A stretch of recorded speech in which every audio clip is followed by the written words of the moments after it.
Welcome to PolyCast, a civilization podcast focused on game strategy. CanusAlbinus, Makahlua, TheMeInTeam, MegaBearsFan.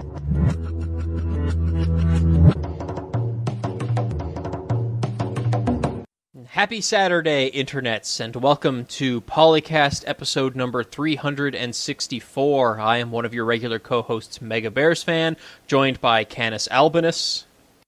it's only Saturday if they listen to it on Saturday. Otherwise, it's some other day. Makahlua. So can we call it Saharan Dust Cloud Day because that's multiple days across the U.S. this week?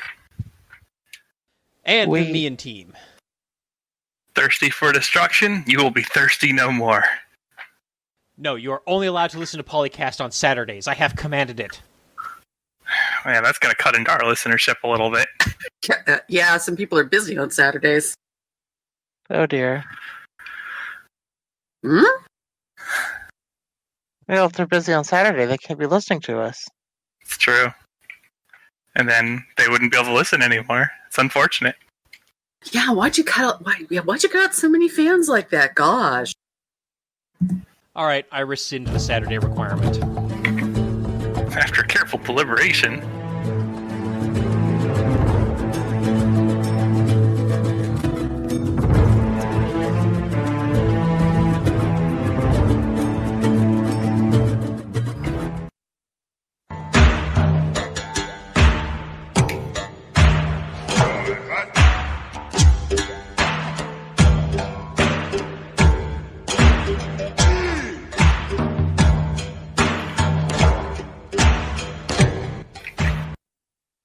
Oh boy. That was the wrong intro, but we'll go with it. It says forum talk. No, We're it says news. Oh, Skipped. my brain. Don't worry about it. We've already gone through one. That's all right. The forum talk can be news this time. Yeah. You can tell who hasn't had enough caffeine yet. This week we had the Civ June 2020 patch, which mostly Red Death, but that's okay because Red Death isn't that bad, right? Have any of us actually played it? Yeah, Nope. it's one of those things that could be interesting for a few games worth, but I don't know that it would be like a permanent add-in to like our Saturday night schedule or anything like that. Yeah, so this patch adds aliens and zombies. So even more XCOM crossover stuff. Alien faction has camouflage technology, allowing them to ambush and escape danger. They have health regeneration. And then there's zombies who are obviously zombies. They have only zombie hordes. They can't heal normally, take damage over time, and heal when they kill other enemy units, and get more units when they kill enemies. And by exploring city ruins, raider camps, and supply drops. So basically just zombies. Because no video game is complete without aliens and zombies. Nothing can have no sci-fi thing cannot have aliens and zombies anymore. It's like a requirement. Gotta have one or the other. It doesn't even have to be sci-fi. I remember Call of Duty adding zombie modes to it. I mean, even back when it was like World War II Call of Duty, they had zombie modes. Zombie Nazis or whatever. They were ridiculously popular, and I really don't like zombies, so blah. Red Dead Redemption had a zombie expansion. No video game is complete without a zombie expansion. Yeah, Phil pretty much summed it up there. In addition... Like, they're okay now and then, but come on, guys. Yeah. In addition, all factions now have a unique ability. The aliens get camouflage, the cultists get a giant death robot, and as they earn promotions by sacrificing themselves to it. So, over time, the GDR gets to full operational status. Yawn.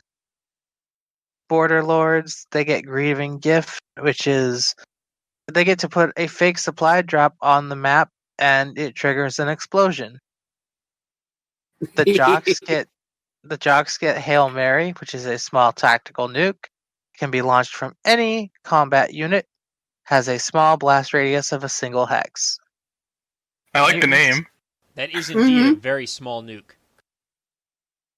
I mean, if it wasn't literally a ripoff from Fallout 4's Touchdown, Yeah, well, it's true. the mutants have radiant personalities. They absorb 8. Whenever they absorb 8 radiation charges per turn, they spread the red death to non-red death hexes act automatically for 1 charge per hex. They do not take fallout damage from mutant spread red death. Okay, so that apparently means they get to spread the fog. Preppers get to put improvised traps, which permanently reduce the movement points a unit gets. You get 5 traps per visit to each city ruin, raider camp, or supply crate. And they're invisible to the non-preppers. Pirates get buried treasure. They start with a treasure map that goes to a specific place. When the pirate reaches that place, they get a unit and a new treasure map. Mad scientists get defensive inertial shielding. All units get plus 10 combat strength while defending. When shielded, they have immunity to WMD blast, red death, and water poison damage. Wanderers can see all terrain they've already revealed. And zombies get what they always get. Also, we now have our favorite Sean Bean narrating the Red Death game. Well, now it'd be funny.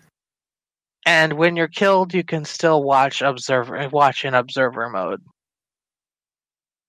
You can also vote kick now.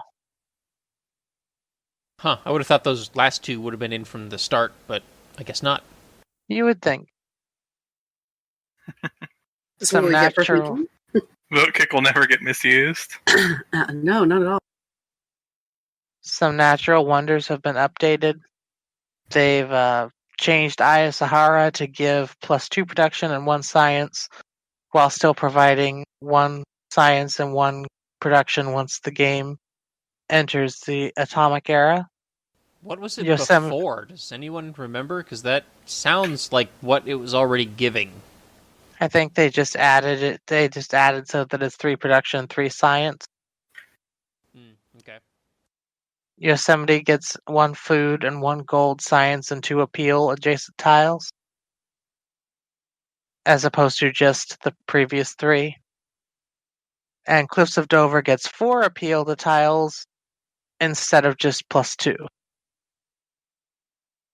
And then there's a whole laundry list of religious belief changes. I'm not going to read through all of them, but suffice to say they are very important. It's nice to see some of them get a little bit of a boost. Although a lady that reads in marshes will be really good at plus 2. Was already really good. Yeah. It was kind of map dependent, because I remember it did not include floodplains, which was one of the things that kept throwing me off, because there was a similar thing, I think, in Civ 5 that did include floodplains. And It does desert floodplains. Yeah, that's just right. Yeah, desert. that's what kept throwing me off. Is I would do it in plains, floodplains, and then not get the bonus, and then be like, "Dang it!" Yeah, you Yeah, have to have the because- tiles, but like immediate access to something you don't even have to improve is really strong. Yes, agreed. And it looks like there's also 2 completely new pantheons. No, they're not all pantheons. Most of these are followers and founder beliefs. Oh, right. Okay, yes, founder and enhancer belief. Sorry. Sacred places, plus 2 science, gold, culture, and faith. For every city in this religion that has a world wonder. Yeah. And holy waters. Go ahead. Oh, no. Finish your new one. Holy waters increases healing to all religious units by plus 10 in holy site districts belonging to cities with your majority religion or adjacent tiles. One of the changes I like is cross-cultural dialogue, because used to it was plus 1 science for 5 followers and other CIS. Now it's just No, it's +1 science for every 4 followers, full stop. So it's both your Civ and other Civs. So, because I would not pick it up. There was something similar in Civ 5 that was like this, and it was for all followers. It might have been gold instead of science, but... It was Tithe. Thank you. Which also still exists in this game, but it has been switched to +3 gold per city instead of +1 gold per 4 followers. Yeah, because in both games that could be broken. But the science... Burial grounds and church property have been removed. Oh. Didn't notice the removal ones. Probably those were ones that didn't get used that often. I assume they were the ones removed to replace sacred places and holy waters. Yeah, maybe they're at some kind of like hard-coded limit in the number they can implement or something. The pagoda gives favor now instead of housing. And the Gurdwara gets that housing in addition to what it had before. And it looks like they moved some housing to the Feed the World follower belief that comes from shrines and temples. Oh, they've capped it at the 3 food whereas before it was equal to their faith output. Yeah. But it provides a +2 housing each, so... Yeah. Means you they don't moved have to... the... Go ahead. I was just going to say, so it means you don't have to hit the population cap as quickly. They basically merged Feed the World with Religious Community, and they took the Religious Community and turned it into +1 gold for every temple and shrine in the origin city of international trade routes. Buffing international routes even more. Yeah, because you want more things. And I had actually sometimes been using both of those together, the Feed the World and Religious Community, so now I can just take Feed the World and I can still go in and get like the stupas and things like that. If I only manage to get 2 things in there and I don't have enough apostles to finish out the religion. Another interesting change is work ethic, which used to just be a production boost, is now basically turning holy sites into early game industrial complexes.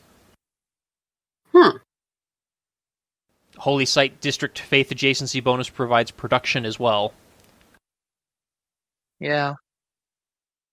World Church works as a tithe for culture. Or as an old tithe for culture, because it's 1 culture for every 4 followers of the religion. Yeah, they made it a culture version of what cross-cultural dialogue does. Yeah. Which is weird, because wouldn't cross-culture dialogue give you culture? But I don't think a church necessarily gives you science, so... Well, it depends on the time in history. Sometimes, depending on the time in history. Most of history, it was one of the driving factors, so that's pretty reasonable. There was only that one period where part of one church decided that it didn't want to do science. And that was mostly because of political reasons, but... Well... Political reasons is the answer to far too many things lately. Unfortunately. Nihil novi sub sole. True. I do kind of wonder now if cross-culture dialogue and World Church are going to be substantially better than Tithe, just because of how much they got buffed and how much Tithe got nerfed. Like, they almost kind of inverted the way they work.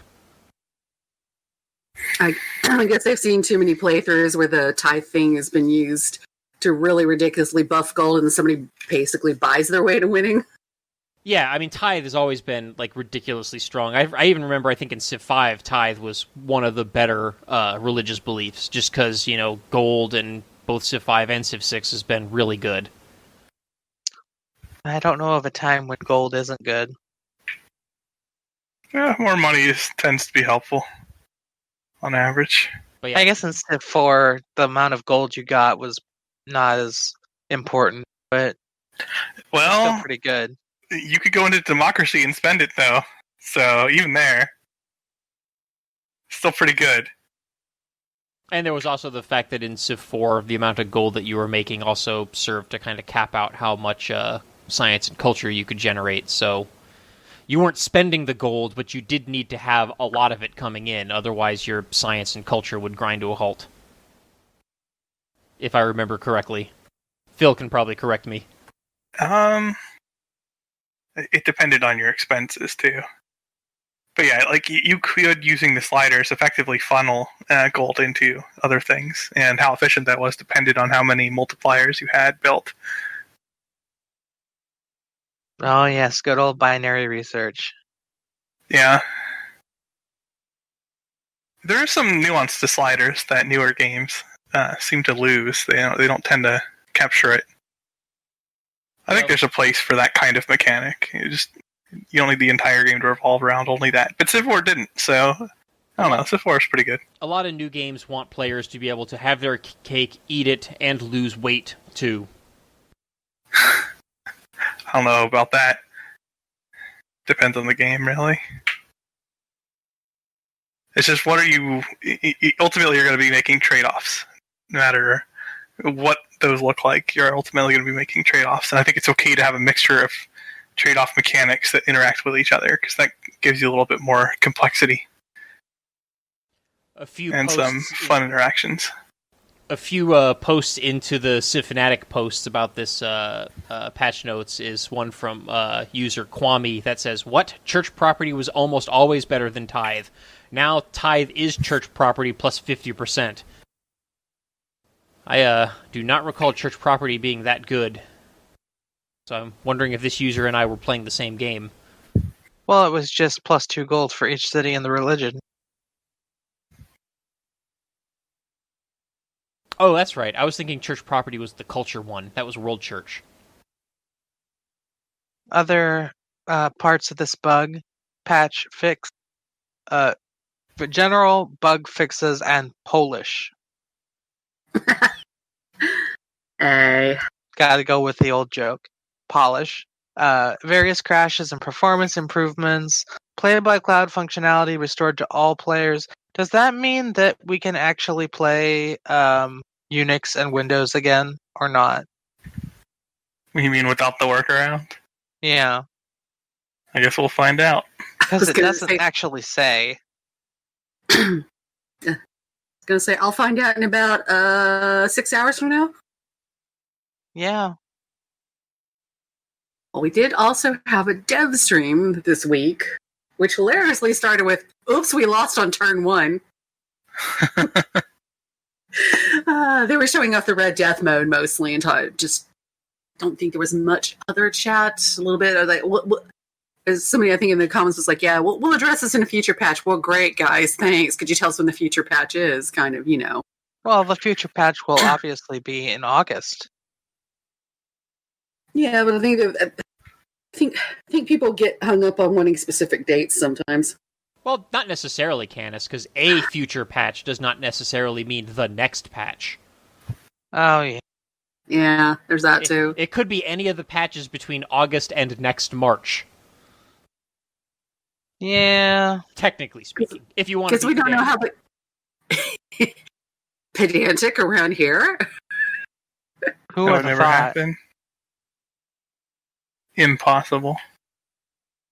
Yeah, there's a little conversation in the comments about bars because he because he lost on the first turn. And like, oh no, people need to be protected from barbs. It's like, yeah, but this is a special case scenario. It's supposed to be rough, and when we play the regular game, we have the option of no barbs. So, but it's also supposed to be like a competitive multiplayer online only game. So like, you'd think that it would be more important than for the starts to be balanced and for players to not just, die as soon as the game mode loads. It's a battle royale. Nothing is balanced. Even so, like, it would be nice to have a little bit of sanity checking. Even if you have asymmetric starts, the starts should still be playable in principle. Ideally speaking. I mean, in a typical battle royale game, I haven't played Red Death, so I don't know how it works. But in like Fortnite and other similar battle royale games, you effectively paradrop into the arena. So where you start is kind of up to you. And if you paradrop right on top of someone else who promptly kills you, that's your decision. That was a bad strategy. I don't know if the Red Death does that. I'm assuming it just works like Civ, where you just start at a randomly selected start location that's out of your control. In which case, yeah, it doesn't. It's not the same as you choosing where to start, and therefore, I do feel like there should be a little bit better parity for that turn 1 conditions. But that's just me. Mm-hmm. The only truly balanced starts is Tetris 99. Which is still the best Battle Royale. Don't at me. That's quite the claim to say that's the only balanced one. It's the only one where you start with the exact same thing in every game. And everything you start with is just a big, empty box. And you get to fill the box as you wish.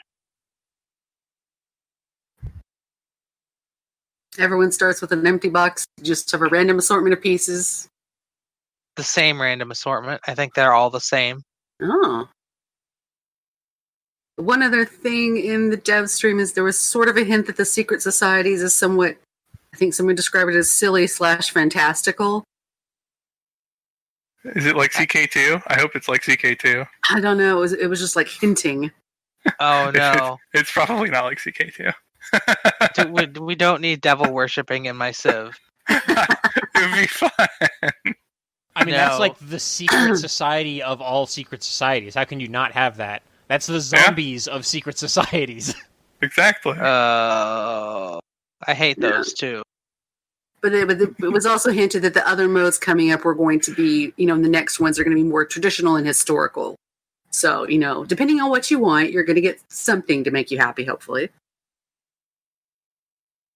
Any love in my Civ game is enough for me.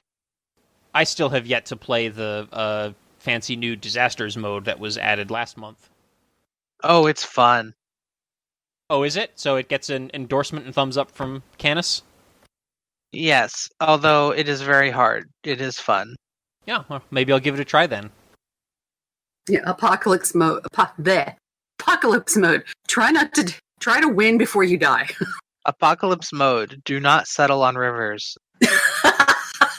Or if you do, research buttresses really fast. Or build the Great Bath. Yeah, that too. If the AI doesn't Also, don't settle near volcanoes. Just don't. Yeah, I mean, the AI builds the Great Bath in like 10, 15 turns into the game anyway, so good luck building that. Yeah, I was going to say, good luck with that on high difficulties. Yeah, all right. Unless by build, you mean build a bunch of units to take the Great Bath. Yeah. What's the Civ 6 equivalent of this? Your favorite 6-axe wonder? Oh, you could build the Swords Wonder for sure. Takes a little bit longer though. Yeah, well, I mean, the timescales in Civ 6 are different than 4, though, so it's debatable if that's really a setback. But yeah, it will take longer just because you have more turns involved or whatever.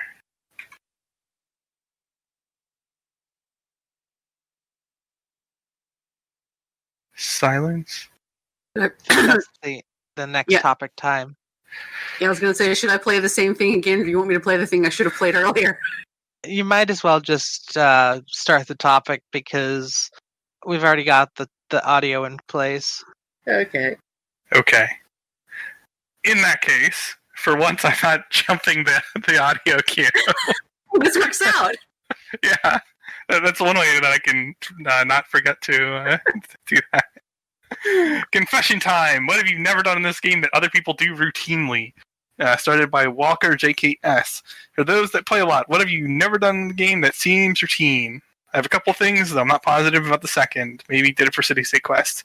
Yeah, one is never conquered a city state, and 2, never built a siege unit. Whoa, okay, that's although that's not sure about that, but still, like, whoa.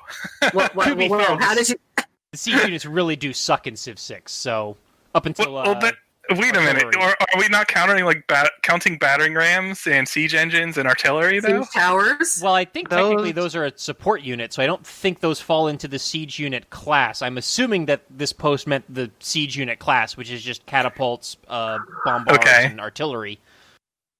All right, yeah, it's true that, and you can go like bombard with balloons, but really, it's really until artillery where siege starts becoming really good. So yeah, okay. For me, I'm sure most people who've been following the show or know me can guess that there are certain pseudo victory conditions that I have not actually won in Civ 6 Or Civ 5. or Civ 5. Is that true? I'm not sure. I might have picked up a few in Civ 5, but it's true that there will be some pseudo victory conditions I didn't get in Civ 5 as well. But I think I might have grabbed one or two of them. Well, and it's easy to accidentally trip over other victory conditions on your way to a conquest victory. Like, you just happen to overwhelm everyone else's culture because no one else is generating culture anymore.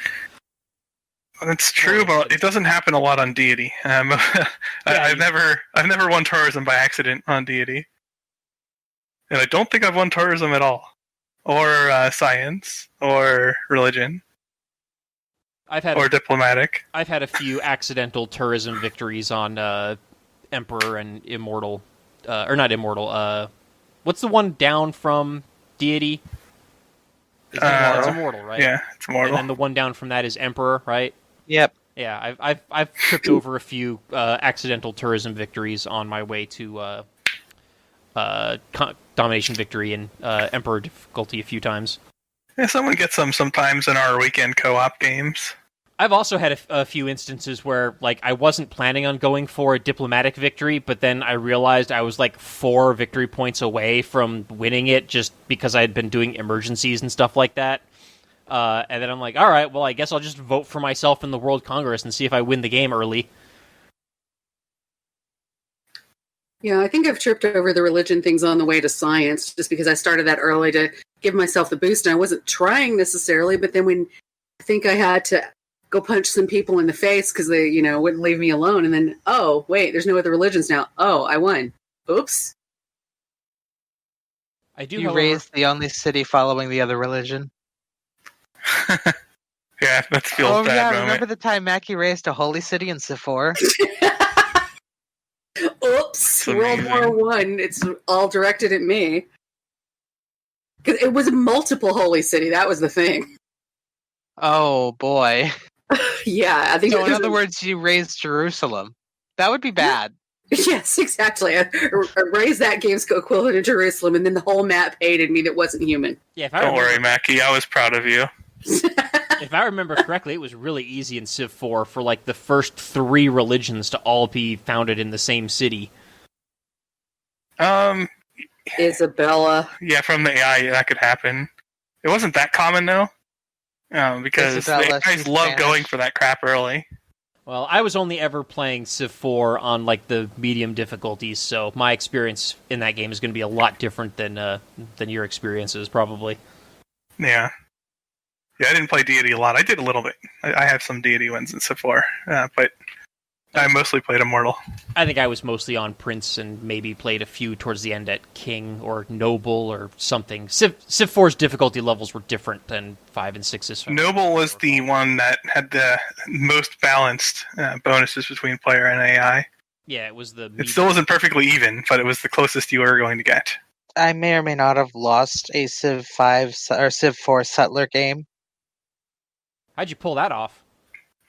It was my first game. Oh. Well. Excused. I lost a space race to top shit.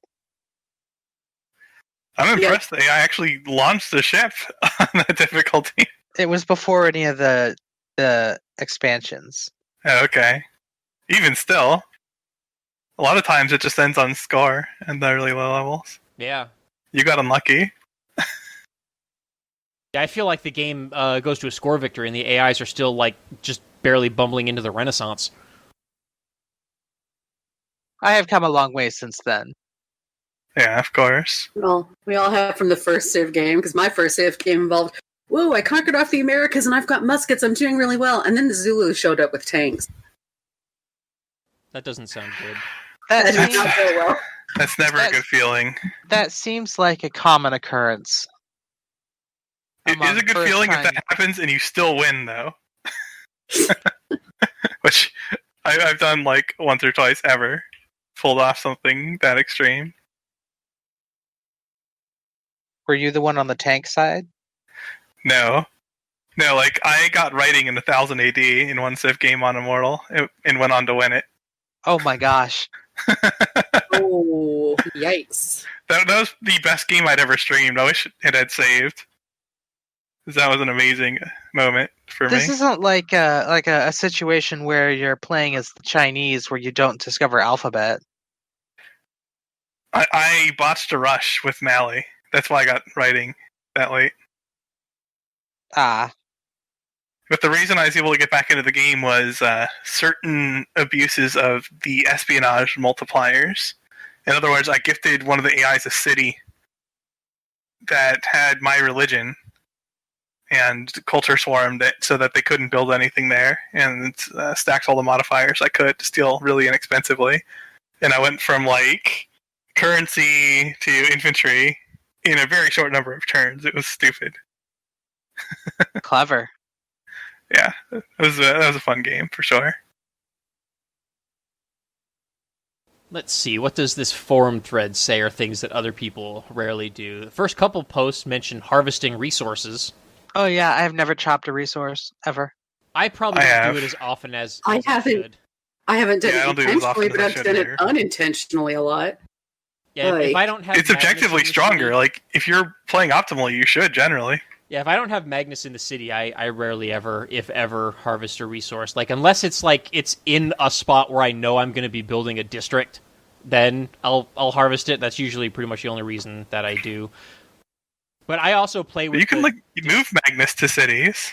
Yeah, that's true. But it's just it takes a long time to do, and I almost always have Magnus with the trade route buffs, the food and growth rate buffs and trade routes. So I just leave him in my capital because all my trade routes are going to my capital, growing all of my frontier cities. So I don't want to move him and lose those buffs. So I rarely ever do that. That, and I also play with disasters at like 2 or 3. So I'm always hesitant to harvest a resource because I always worry about a disaster, like pillaging or destroying infrastructure, and then me not having the production to rebuild it.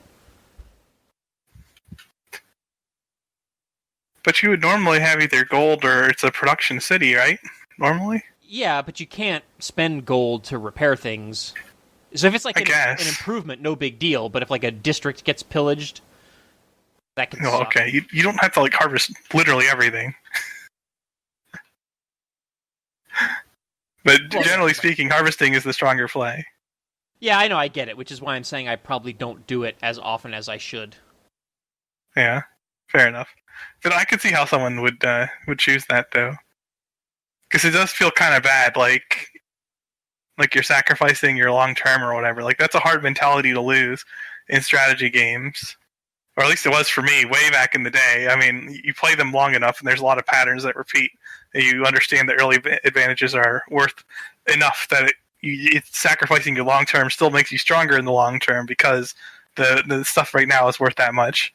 But like that's not intuitive to a lot of people when they're still getting used to strategy games. Let's see, what else is here? I see a few people saying they never attack or conquer city-states. They're obviously not named Dan Q. That's also something that I rarely ever do. I pretty much only do it if they're like suzerain to my enemy and they're at war with me anyway. And then I'm like, all right, well, whatever. Or if they just have like a really, really good natural wonder next to them. Yeah, for me it depends on how quality the land is that the city-state has, and whether or not it has good suzerain bonuses that I want, and whether I can get those bonuses rather than the AI. Yeah, sometimes I'll declare war and conquer like that one city-state that all of the AIs invest all of their envoys into, just to be like, haha, no, none of you get the bonus. Yeah, although it's kind of nice to have them like all concentrate that. Yeah, of course the downside is that then everybody is mad at you. Everyone's always mad at me anyway. It's fine. You're a human and you exist on the map. Everybody's mad at you. Well, you can Diplo game the AI, but that only goes so far when you've conquered like 4 of them. So it just depends. But yeah, if you're playing a peaceful game, there are ways to manipulate the AI's agendas and such that you're not guaranteed war all the time. But once you've already taken like 2 capitals, you've kind of made your bed. Even just one capital early on, and now you never have any diplomatic power. It's like, come on. Yeah, you're basically sacking that victory if you do that. Which I don't have a problem with. I'd rather just be strong, but it's another way to play, I guess. I won't judge you too much if you're going that route. Just a little bit of judging. Other things people have never done. The slowest building speed. Because games last long enough already. Yeah. I used to love epic and marathon-paced games back in the Civ 4 days, but that was when I had a lot more free time, so... Well, Civ 4 played faster, too. Yeah. Just objectively, like the inputs and the turn rollovers were both faster. So you could get away with that more. But even then, like late games with Marathon would drag, even in Civ 4, so... Yeah, I rarely ever played a Civ 4 game to completion, though. I'd get to like the Renaissance or Industrial era, and then I'd get bored and start a new game. Yeah, if you hammered through and turn, you could end stuff pretty quickly. Some people have never done exploits. Well, we've had them in our multiplayer game be done unintentionally. Yeah, and it depends what you mean when you say that, too, because, well, I complain about it a lot, but people have funny ideas of what constitutes exploits sometimes. But there are like the really extreme stuff, and like the infinite pantheons and stuff. Like even I won't do that because it just trivializes the game for me. So like at that point, why even bother playing? But I can understand like someone wanting to do it like one off or something just to see what happens. It's just not for me. I'm seeing a lot of people saying they never build air units or anti-air units. They're probably playing against the AI a lot, in which case there's no need to do either of those things. Yeah, it's really strong, but yeah, you're not exactly forced to do it by any stretch by the AI. Bombers are very much worth it if you're going for a late game conquest push. So. Fighters are good too. But yeah, bombers are fantastic. Somebody's never built a GDR. What? Oh, I still have yet to do that. If I built one, it's been like one ever. I don't use them really. Very, very rarely does my game get to that point. But when I do get to that point, I always make a point of getting one just for the fun. Yeah, but that's really all the reason you would do it. Because like if you're fighting an AI, artillery is enough to kill anything the AI makes, pretty much. So yeah. I mean, I'm talking artillery armies with proper support, not just build an artillery and you're good. But if you have artillery armies with like 3 to 4 range, and you have like 4 or 5 of them, there's not a whole lot the AI produces that holds up to that. Yeah, I rarely ever need a GDR because I already have an army with like 2 artillery armies and a battleship armada and a bomber, giving me all the support I need. So, yeah. With all that stuff going at once, you can get a city defenses down in like 1 or 2 turns and then just walk in with your infantry. Yeah, and by then your infantry is fast even. Like, you don't even need tanks or like the really fast mounted type stuff anymore. Between policy cards available. Yeah. And just get general promotions, all that stuff stacked up, you wind up having no trouble. Get like 4 or 5 moves. I suppose the more efficient use of my uranium would be to build nukes, because that's like super artillery, but GDR more fun. Stomp. And it's not very easy to have countermeasures built for nukes. Yeah, whereas if a city's strong enough, it could countermeasure a GDR if you get far enough into the game. Or they could nuke your that too. Your GDR, and that feels bad. That is definitely feels bad at moment. Kind of answers which one you'd want your resources in, if not for the cool factor. Oh, national parks. Yeah, I've done it. I think I've done it once or twice, but half the time the map is not arranged to allow national parks. So yeah, they're so restrictive. Like, you really have to like plan out a national park from like before you even found a city and be like, this is where a national park is going to be. That reminds me, I'm not sure. I'm sure I did it like in my first game or something, but since then I've not built any partisan centers. Or neighborhoods. Oh yeah. Yeah. neighborhoods. Yeah. No, they're partisan centers. Yeah, when I said the first time, it's probably the more accurate. AI spy magnets. Well, then you just can park your spy in there and go, oops, I captured your spy. Oops, I killed your spy. Oops, I captured your spy. Yeah, if it's worth it to you.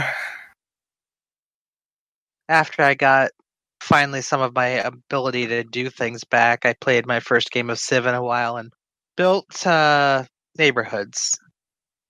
I forgot about that. Whoops. I forgot about that. I actually forgot about it too. Like, I knew there was some reason I didn't build them, but I didn't remember what it was. And then he built one. And then you mentioned it to me, like, right. oh yeah, that's why I never make those. Well, at least the AIs build them now, so you can actually use that espionage mission against them occasionally. Yeah. Yeah, I guess. Because I think all the way up through the release of Gathering Storm, I had like never seen an AI build a neighborhood other than Congo building its unique district. It's not a very attractive mission, though. It's like, I'm much bigger on things that confer some benefit to me, rather than just bringing a particular opponent down. I mean, there's a time and place for bringing your opponent down, but most of the time, you're better served by making yourself stronger somehow with those spies. And you could do both if you, like, steal their money or whatever, but... Yeah, I mean, usually you do it in the hopes that the barbarians that spawn will, like, pillage their districts or something, but you have no control over what they actually do. They might just suicide themselves against the city walls, and then it's like, well, I just wasted my time. Yeah. Someone has never played as Korea because it looks like so much science bonus, so little effort. This Civ is I can too understand good. I'm not that. going to play it. Yeah. I Okay. definitely do that in games. I understand that sentiment for sure. I guess if you're not too concerned about getting all the achievements, so you don't need the Korea win and all that. Yeah. Well, sure, if you need the achievement or whatever, but, like, generally playing, like, super strong civs, you kind of get spoiled by that a little bit. And some people like that, but I don't know. I like playing mostly generic stuff.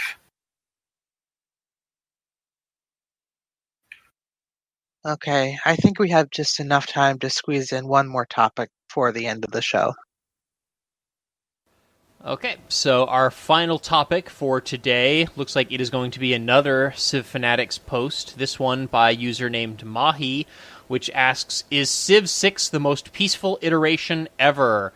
And this user is basically saying that since the latest patch, AIs have not declared war on them at all, and they're just sitting there for an eternity, clicking next turn without anything happening, yada, yada, yada. And then I actually searched through the entire thread to see if this person ever came back and responded, because the very first post was, what difficulty are you playing on? Yeah. And this person did not reply until the last post that's currently in the thread, which is probably like days or weeks later. I didn't actually look at the date. And they said, I might be using mods. So, Oh, there we go. That's and apparently, yeah, they were tweaking some settings in the mods that may or may not have resulted in like the AIs actually not competing to attempt to win the game. But nevertheless, this did spur like 4 forum pages worth of conversation. So, Of course. success. The answer is no. So I think Civ 5 is the most peaceful Civ overall. Civ 5 beyond the so what was it?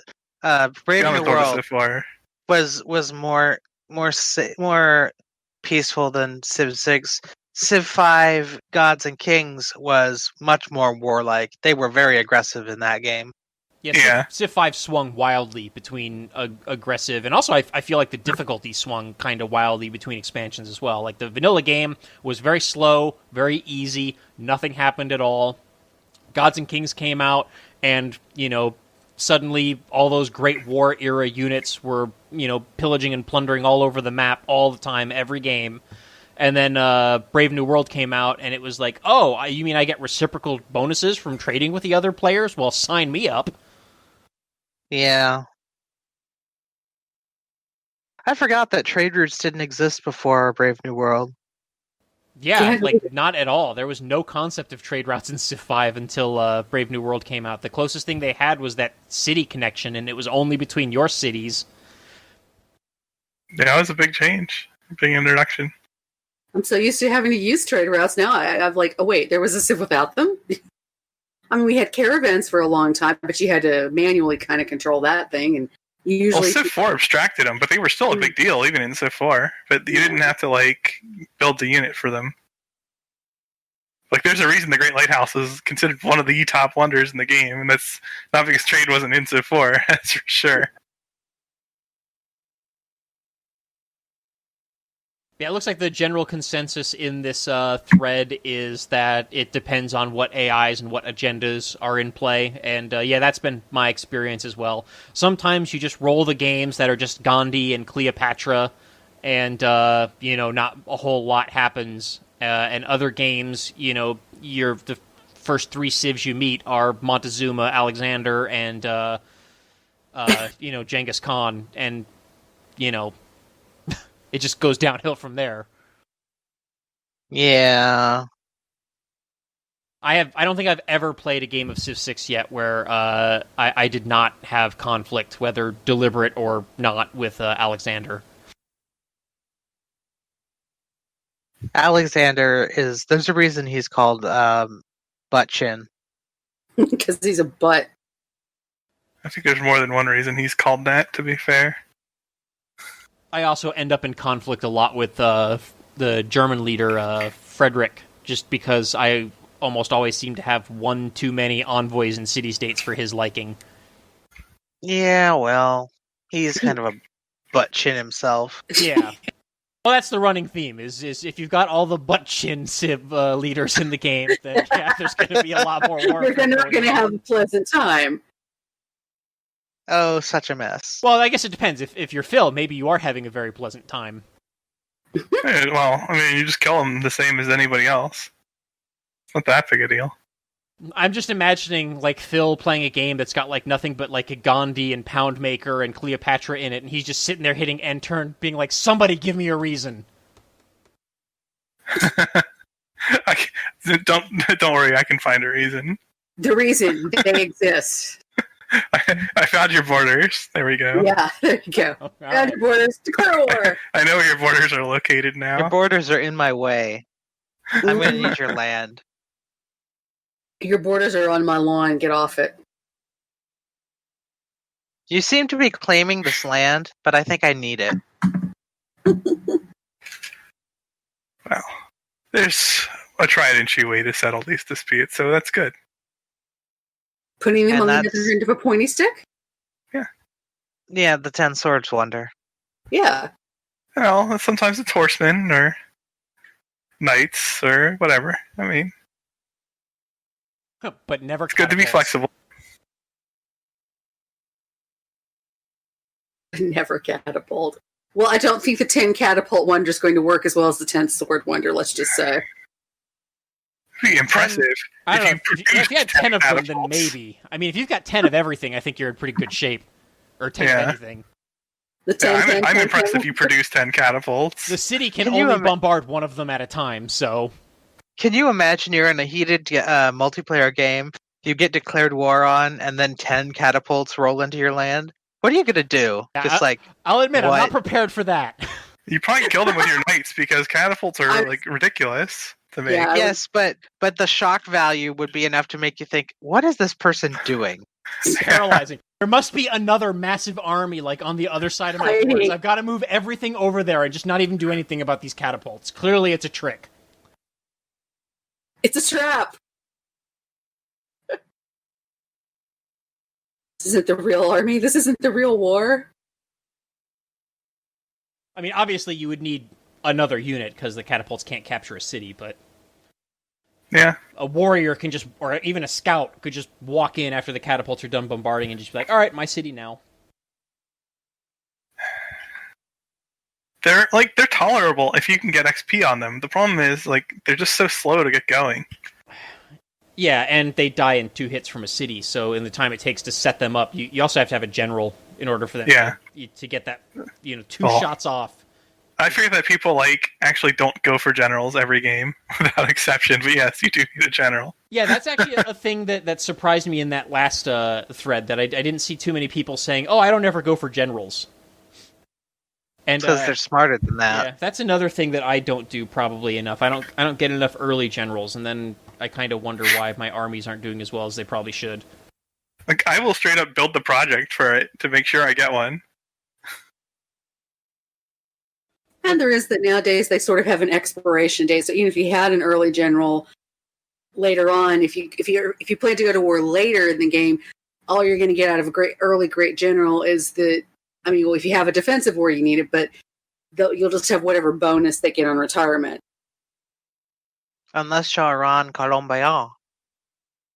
In which case, yeah, you have a lot, and yeah, double them up, because, Well, you get them and they don't expire, is the yes, thing. they're special, yeah.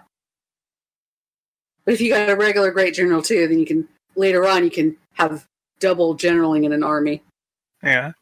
And those districts are not, like, that good outside of war, but they're not useless. Like, you get a fair amount of production from them and such. Yeah.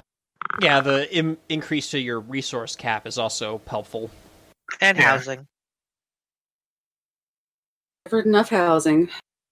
It's not dead weight outside of war, but it's really there to help you make better armies. And it does that. Even if you're not fighting a lot and using those strategic resources, like just selling them, to the AIs can get you a lot of money.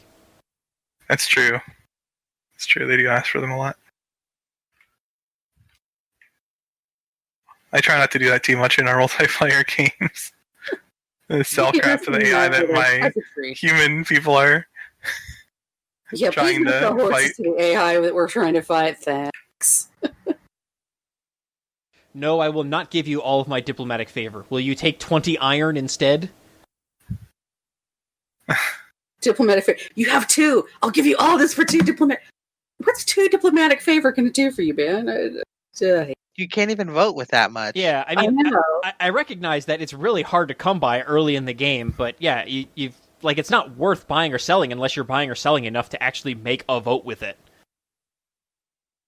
And what is the? I think the cheapest one is it 15? Is that what the? 10. Is it 10? Yeah.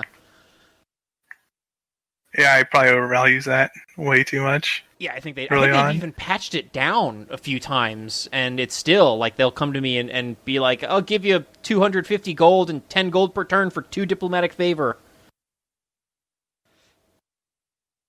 And I'm like, "Okay, I guess I wasn't using it."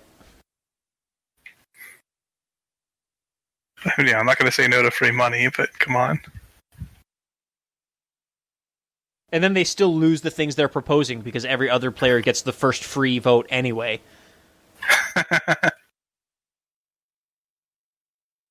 Yeah, get wrecked.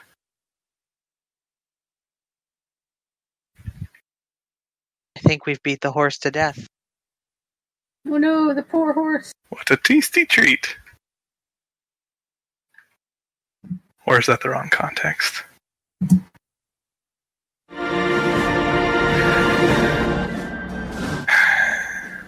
Alright, everyone. Get out! Okay, so yeah. Yeah, someone will actually do it. Alright. Well, everyone, thank you for joining us on PolyCast episode 364 on TheMeInTeam, and I was joined by CanusAlbinus. I'm going to change the motto of my state to, my goodness, it's hot. Makahlua. We don't want to talk about what I need to change my state's motto to. Oh, God. And MegaBearsFan. 107 degrees was the high here yesterday, so... But it's dry there, right? Yeah, but it's still hot. It's drier there than it is here. It's 90% humidity here. Yeah, well, very much. We had 7% humidity, so... Very miserable here. Well, we have 470% humidity. I have a Saharan dust cloud. How about y'all? We're getting that tomorrow. How much humidity do you need before it's just water? 100. Nice. So I have 4 times the volume of water here. And then some. It's that humid. Well, technically, 100% humidity means it's raining. Yeah, okay. It sounds like Phil is broadcasting from somewhere in the ocean. Yeah, he's got a mic that isn't exactly the perfect, but it's better than the one that echoed. It's not the perfect. That's a good way of putting it, actually. I was just talking about the 400% humidity. Well, yeah, it's true. It's hard to find a mic that works well underwater.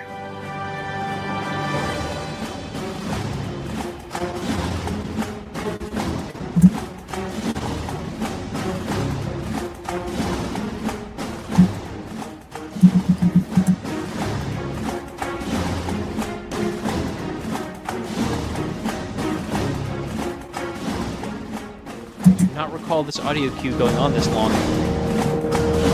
Oh yeah, There it it goes on goes. a long time.